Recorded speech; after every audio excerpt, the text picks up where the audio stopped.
What is isotope dilution? So the definition is basically any technique that involves mixing or addition of an isotopically labeled species or compound to a sample.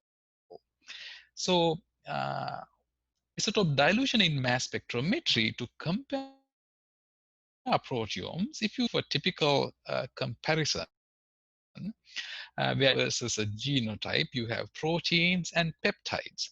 So as you can see, you can incorporate isotope dilution into either proteins or peptides. So these methodologies is what I'm going to talk next, where basically when you do an isotope dilution in mass spectrometer, what we see is M/Z ratio.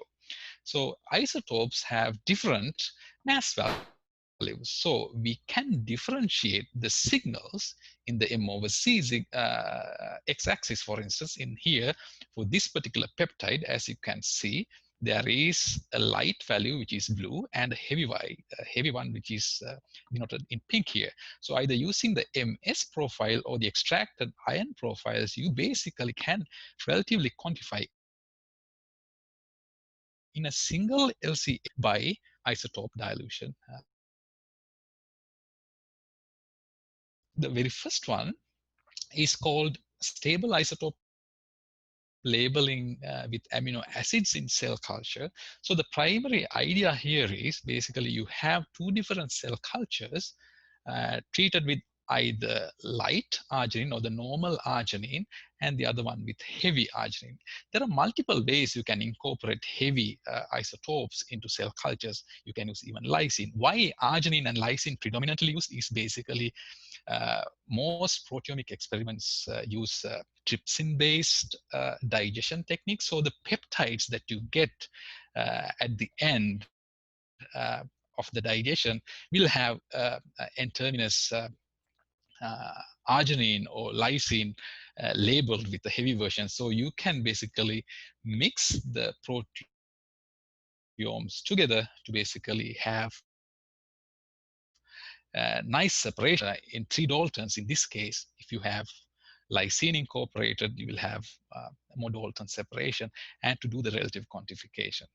So this metabolomic labeling is, however, is not ideal for tissue extracts. And of course, it is expensive to utilize isotopically labeled amino acids. So how did people go about in doing for tissues? One approach is termed as super Silac method. What they have done is you can get a protein solution from a tissue and you make a cell culture having the heavy version of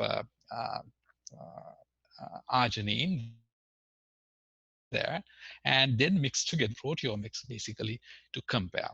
So likewise, you can basically have any number of and spike in the Silac heavy version into each of the solution and compare using this super Silac method, they call it, to do relative quantification of different solutions.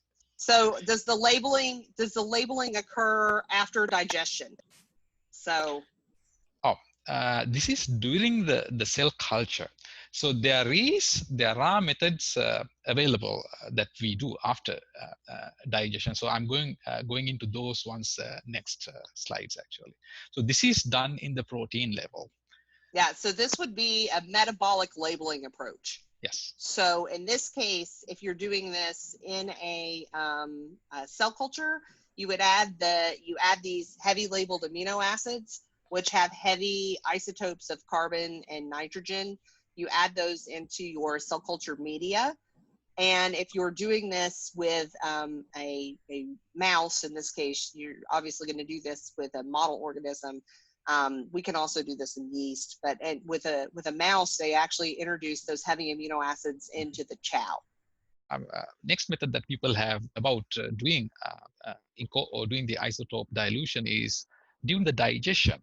So people have used heavy water digestion media basically to incorporate 2 Dalton mass shifts into peptides in the C-terminus. They basically exploited the enzymatic digestion mechanism basically water, heavy water. When you use heavy water, they had found this oxygen get basically swapped into the C-terminal digestion moiety. So by you can basically have two Dalton shifts. So one of the caveats in this approach is that M over Z separation is not ideal or for straightforward relative quantification, because the C13 carrying isotope mass of peptides typically overlap with the O30, O18 labeled peptides. So um, I think two C13 carrying ones. And when that happens, there is some kind of a deconvolution that you need to do during the data analysis. However, uh, yeah, theoretically, these caveats can be minimized.